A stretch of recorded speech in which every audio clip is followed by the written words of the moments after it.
Amigas y amigos, señoras y señores, damas y caballeros, tengan pero muy buena tarde, sean bienvenidos a Conexión Académica. Mi nombre es Edgar Hernández Morales, hoy vamos a platicar con el doctor René Santizo Fión. Él es especialista en cirugía general, egresado de la Universidad de San Carlos de Guatemala. También tiene la especialidad en otorrinolaringología por la Universidad Autónoma de México. Es autor también de los libros Desde el umbral de la muerte y del libro Morí y vi.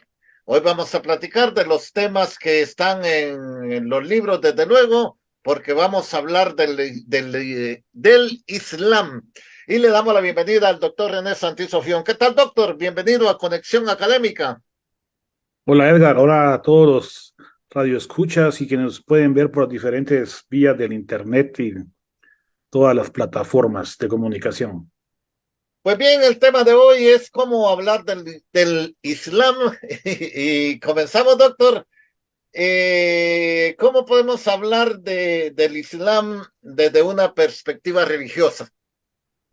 Bueno, Edgar, cuando yo hice la investigación de lo que me había pasado, quería ver cómo las diferentes perspectivas religiosas de la humanidad tenían vínculos en común y hemos visto que en el judaísmo, el cristianismo y ahora en el Islam consideran un creador, en el Islam se llama Alá. Es interesante, Edgar, porque fíjese que Alá, como ellos lo interpretan, es que no tienen que pintar absolutamente nada. Entonces, cuando uno entra a una mezquita, uno se queda maravillado de la arquitectura, de las formas geométricas que ellos utilizan para adornar sus mezquitas. Y tratan la manera de establecer que no son diferentes formas de Dios, ¿no? Que Dios es el todo, lo único. Entonces no hay manifestaciones, no hay cuadros de un Dios, ni hay nada por el estilo, sino que ellos solo lo pueden concebir, así como decía el tetragramatón, como lo comentamos en las otras dos religiones abrahámicas, como un todo absoluto. La otra parte que comparten con las otras religiones es el nafs, el alma que pervive a la muerte y tienen un código de conducta moral, se llama la recta senda del Islam, que son más de los 613 preceptos judíos y más que los 10 mandamientos cristianos. Es importante que entendamos que el Corán comprende tanto el Antiguo Testamento, que es la Torá, como el Nuevo Testamento, que son los evangelios, incluidos en los textos del Corán. Entonces los del Islam también creen en Jesús como un profeta, creen en la Virgen María, creen en los apóstoles, creen en todo lo que nosotros creemos. Incluso cuando uno lee el Corán, se da cuenta que hacen referencia a los pueblos del libro. Los pueblos del libro son el judaísmo y el cristianismo, a quien el Corán recomienda que se le trate como hermanos. Y la yihad, la famosa yihad, no es una guerra santa, es un encaminarse y empecinarse en seguir la senda recta del Islam, que es seguir la senda de Dios, y en el Corán no dice nada de matar, al contrario, en el capítulo 42, versículo 41, dice algo así como que la ley del talión hay que llevarla, o sea, ojo por ojo y diente por diente. Pero más importante y más recompensado por Alá serán aquellas personas que logren, para que me entiendan, perdonar a su enemigo y que este enemigo cambie su forma de pensar. Ellos serán recompensados por Alá. Entonces, prácticamente compartimos los mismos textos, las mismas creencias. Ellos oran 5 veces al día, lo que no hacemos los cristianos ni los judíos. Hacen ayuno todo el mes del Ramadán. Nosotros hacemos ayuno para la Semana Santa. Los judíos los días viernes. Y ese ayuno es interesante porque en las religiones se promueve esto como una forma espiritual de alcanzar cierto grado de religiosidad. Y hoy estamos viendo desde el punto de vista científico que el ayuno regenera el cuerpo mata las células cancerosas, reconforta y se vuelve más animada la persona. Se llama autofagia. Esto mejora las defensas del cuerpo, disminuye las posibilidades de enfermedades crónicas como la diabetes y la hipertensión y mejora la calidad de vida. Es más, se ganó el premio Nobel, no recuerdo el nombre del autor, pero ganó el premio Nobel de Medicina el año pasado por descubrir la autofagia. Y es precisamente el ayuno. El ayuno es precisamente dejar de comer durante las noches, entonces se llama desayuno, ¿va? Porque uno está dejando de ayunar para desayunar. Pero entre más tarde desayune y más temprano cene, que deje 12 horas sin comer en la noche, eso le va a beneficiar. O sea que las tradiciones religiosas tienen su porqué y mejoran el estado anímico de las personas. Así fue como Mahoma se fue a la cueva de Hira y gracias al arcángel Gabriel, él era analfabeta, ¿va? Era comerciante. El arcángel Gabriel, cuenta la tradición musulmana, fue el que le transmitió el Corán a Mahoma, quien lo recitaba de memoria. Pero él definitivamente había oído las historias de los libros sagrados del cristianismo y el judaísmo, incorporó parte de esas mismas tradiciones y esas mismas creencias, agregando sus propias interpretaciones, ¿verdad? Diciendo que Jesús es un profeta, pero que Mahoma llegó como quien dice, a aclarar los puntos en conflicto que pudieran confundir a la gente. ¿Por qué la diferencia entre el Islam y el cristianismo? Bueno, para que en pocas palabras, Abraham tuvo dos esposas, Agar y Sara. Y con Agar tuvo a su primer hijo, el primogénito de Abraham fue Ismael, con Agar, que era una egipcia. Su esposa era, acuérdense que antes todos tenían 4 o 5 esposas, ¿va? Todavía hoy en el Islam. Entonces ellos conservan esa tradición de tener varias mujeres, conservan la tradición que las mujeres tienen que vestir como la Virgen María, con el velo y todo lo demás. Y ellos se visten como se vestía Jesús.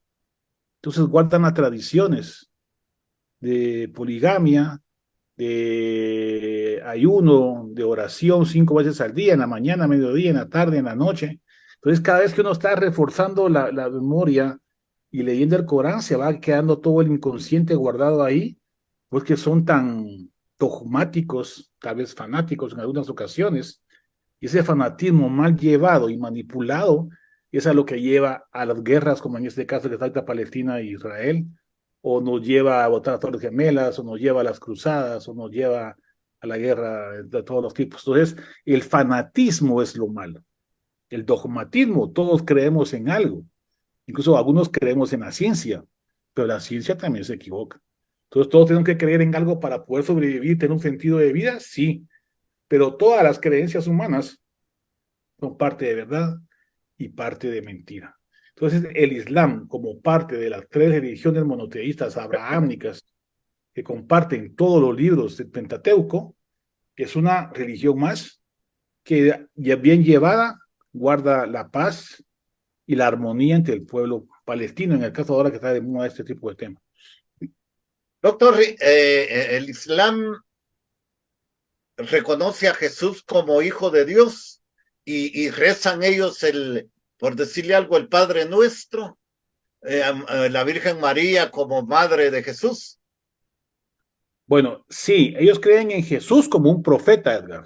Y todos los profetas son profetas que vienen de Abraham, incluso Moisés y todos los demás.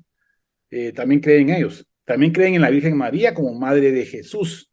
Lo que ellos no creen o interpretan, mejor dicho, es que Jesús no es Dios, porque Jesús es un ser humano, iluminado por Dios, sí, gran profeta y gran guía espiritual, sí, pero no puede ser Dios, dicen ellos, porque un hombre no puede ser Dios. Dios es mucho más grande que Jesús, como el Dios Padre, que el mismo Jesús dice, Abba. Entonces, ellos lo interpretan como que Jesús es un gran profeta, de los más grandes, pero no es Dios. Es cuando comienzan a haber ciertas interpretaciones y cada quien lo entiende como puede. Entonces, como es difícil entender cómo, si Dios fuera esta playera y mi manga derecha fuera el Espíritu Santo y mi manga izquierda fuera Jesús, Dios está en todo. Pero ellos dicen que no, que son cosas aparte. Entonces quiere decir que es la interpretación del ser humano lo que interpreta las palabras, el texto y el lenguaje. Entonces sí compartimos las historias y las tradiciones, pero ellos creen que Dios es Dios. No, y Jesús no es Dios. Jesús es un gran profeta, pero no es Dios. ¿Y creen en la Virgen María? Sí. ¿Creen en el Padre Nuestro? Sí. Lo rezan. ¿Creen en la oración? Por supuesto, 5 veces al día, como les decía. Y oran como oró Moisés ante la zarza ardiente. En Jerusalén, en menos de 1 kilómetro cuadrado, está la cúpula de la roca, la mezquita del Islam, una de las más importantes. El muro de los lamentos judíos, el santo sepulcro cristiano, en menos de 1 kilómetro cuadrado. Por eso es que conviven las tres religiones, porque comparten muchísimo. Los libros, las tradiciones, las creencias. Pero nosotros como seres humanos somos los que tenemos que, a veces desviamos la interpretación con intención o sin intención. Y es importante porque estaba yo leyendo cómo entienden los musulmanes eso de la yihad islámica y todas esas cosas. ISIS y Hamas y todo eso. Y ellos dicen que no son ni siquiera seguidores del Corán, ni de Muhammad, se llama Mahoma, Muhammad, y Coraham y Al-Ha. Entonces, ellos no son seguidores de la religión. Ellos son ultra ortodoxos, radicales, fanáticos, agresivos y violentos que han sido influenciados por Occidente. Ellos dicen que es Occidente quien ha patrocinado, adoctrinado e influido a esos grupos para crear conflictos, divisiones, y no están muy lejos de que sea cierto. Pero se los cuento para que miren cómo ellos interpretan ese tipo de influencias agresivas y bélicas en su propia religión. Entonces, bueno, como siempre les he dicho, para poder hablar de estos temas, tenemos que leer la parte A, la tesis, y ahora leamos la parte B o la antítesis. Leamos lo que dicen ellos. Y ahorita ya sabemos lo que dice Occidente, ¿va? Ahora leamos lo que dicen ellos, qué es lo que ellos creen, para que podamos pensar, y en el momento de pensar le bajamos ya la emoción, ya podemos platicar, que son los mecanismos que hemos estado practicando aquí en estas charlas para aprender a platicar sobre temas difíciles. ¿Cómo podemos platicar temas difíciles? Pensando. Al momento de pensar, desactivamos la emoción. Si estamos muy emocionados y respiramos hondo y despacio, estamos pensando. Y al momento de pensar, desactivamos la emoción y podemos platicar. Entonces, para poder pensar, hay que leer. Entonces, el problema es ese, ¿va? Que tiene que irnos a leer un poquito más de la cuenta para poder entender las dos partes, no solamente ponerme a ver videos de YouTube de lo que yo creo que pasa, que son los algoritmos ahora del Internet, que son malos algoritmos, porque solo refuerzan lo que yo creo. Me mandan toda la información de lo que yo creo, y eso no debería ser así. El Internet debería de cambiar a nivel mundial para que los algoritmos no solamente manden lo que yo creo, lo que me manden alternativas de lo que sucede en el planeta Tierra, que es lo que ha pasado toda la vida en la humanidad. Todos pensamos diferentes, todos somos diferentes. Tenemos que aprender a convivir en comunidad y compartir verdades. Se llama lenguaje, se llama cultura, se llama tradición, se llama fronteras, se llama idioma, se llama dinero. Y así es como vamos evolucionando. Porque si todos pensáramos igual, no estuviéramos aquí, no nos hubiéramos extinguido, creo yo. Entonces, como pensamos diferente, hemos logrado hacer un poquito más de cultura. Doctor, ¿y cómo podemos entender esto desde una perspectiva filosófica?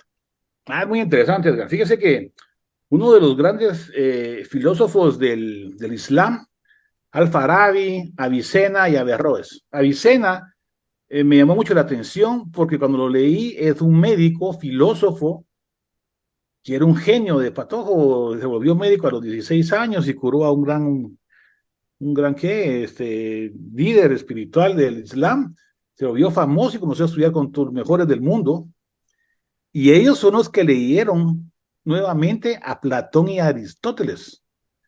Y él se pone a argumentar los pensamientos platónicos, dialécticos del alma y el cuerpo, como había comentado la vez pasada, aquel carro que va un soldado romano en su carro de batalla y va un caballo blanco y un caballo negro. El caballo negro es la emoción y el caballo blanco es la razón, y el alma es la que domina la conciencia para guiar al caballo, al carro de carreras por el camino del bien, digamos. Entonces, esa alma y cuerpo dicotomía platónica la reconsidera también Avicena, diciendo que lo que decía Aristóteles, sobre Aristóteles decía que el cuerpo y el alma eran una, ¿va? Y Platón decía que no, que el alma seguía después de la muerte hacia el cielo, digamos, que fue lo que siguió la corriente neoplatónica de Santo Tomás de Aquino, San Agustín, Orígenes y todos los filósofos medievales. Entonces, este Avicena tiene una visión primordial sobre el concepto del cuerpo y la mente de Descartes. Fue Avicena quien dijo la primera vez cogito ergo sum, pienso, por lo tanto existo. Quiere decir que el alma es parte del cuerpo o el alma está diferente del cuerpo. Hace un experimento muy interesante en el cual dice que si uno naciera y tuviera todos sus miembros así afuera y estuviera ciego, digamos, y no siente nada de su cuerpo, va a saber que existe. Por lo tanto, el existir y el pensar están correlacionados. Entonces fue el primer pensamiento del cogito ergo sum de Descartes. Entonces es muy interesante porque se adelanta a muchos conceptos filosóficos posteriores. Y él sí cree que el alma pervive después de la muerte. Entonces, Avicena y Platón, junto con Descartes, más o menos piensan lo mismo. Entonces uno debería preguntarse, ¿el alma y el cuerpo son iguales o son diferentes? El porqué del pensamiento dual y por qué del pensamiento monal, le podríamos decir. Doctor, ¿y cómo lo podemos entender desde una perspectiva científica?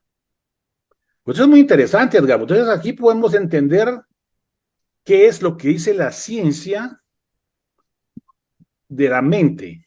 Bueno, la mente y la conciencia se producen en el cerebro a través de órganos materiales, vamos a llamarles neuronas. Y estas neuronas se despolarizan y producen ondas electromagnéticas como que fuera música. Entonces, nuestro cerebro tiene 86.000 millones de músicos dentro de la cabeza, que son 86.000 millones de neuronas, y cada neurona emite efectivamente ondas electromagnéticas como que fuera música. Entonces, esa música que está producida por los instrumentos serían la materia y la música sería la energía. Entonces, la música y los instrumentos son lo mismo según la física, sí, son lo mismo.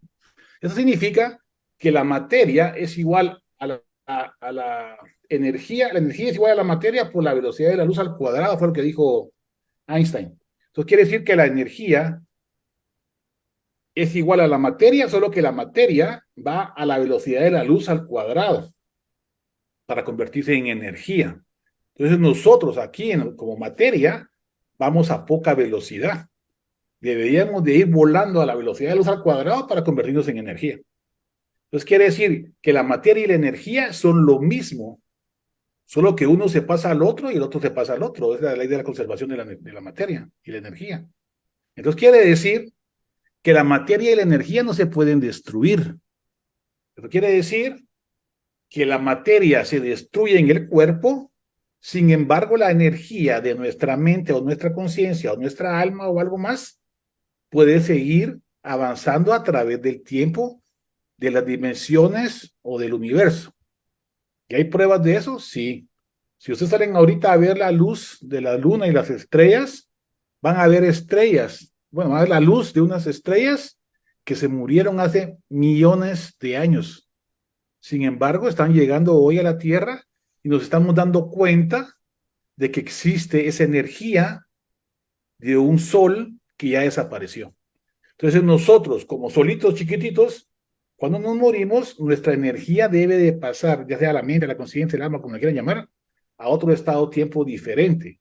Y eso es lo que dice Michio Kaku en un libro muy interesante que se llama El futuro de la mente. Se lo recomiendo porque lo vayan a leer.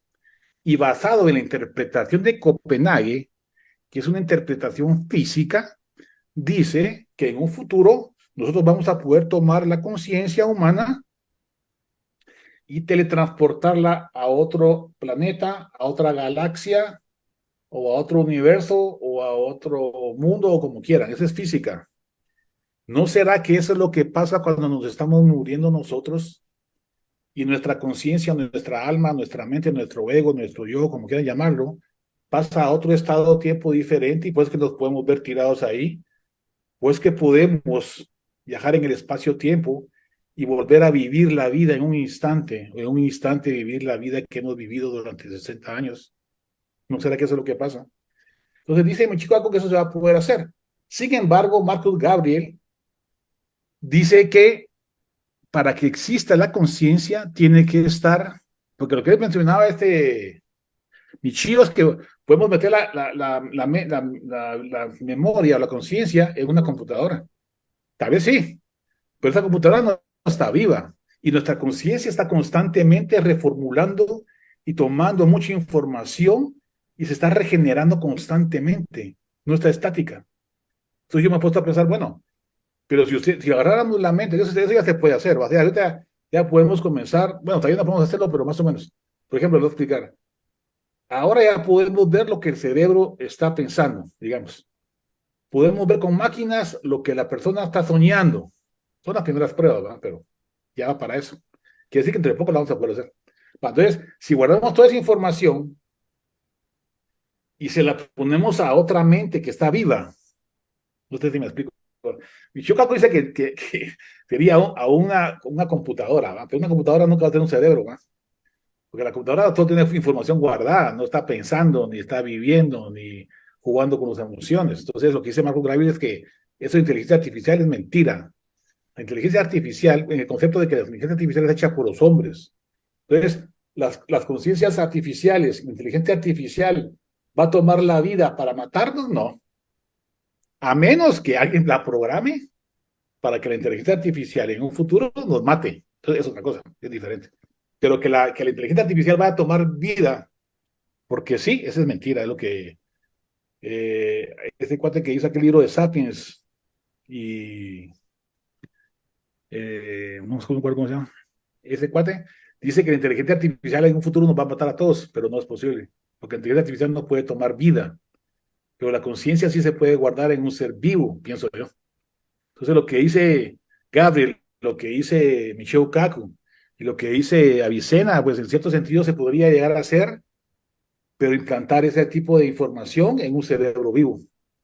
Entonces ahí tal vez sí. Entonces, pudiera aprender de muchos idiomas, pudiera tener mucha información. Estamos hablando del futuro, ¿eh? Saber cuántos miles de años, pero se puede llegar a ser. Entonces la pregunta ahora sería esa. Bueno, ¿podemos ser inmortales guardando nuestra mente y nuestra alma en un banco de memoria y que nos la implanten a alguien más en un futuro? Pues la verdad que sí se puede, sí se va a poder, teóricamente. Y está en el libro para que lo quieran ir a leer.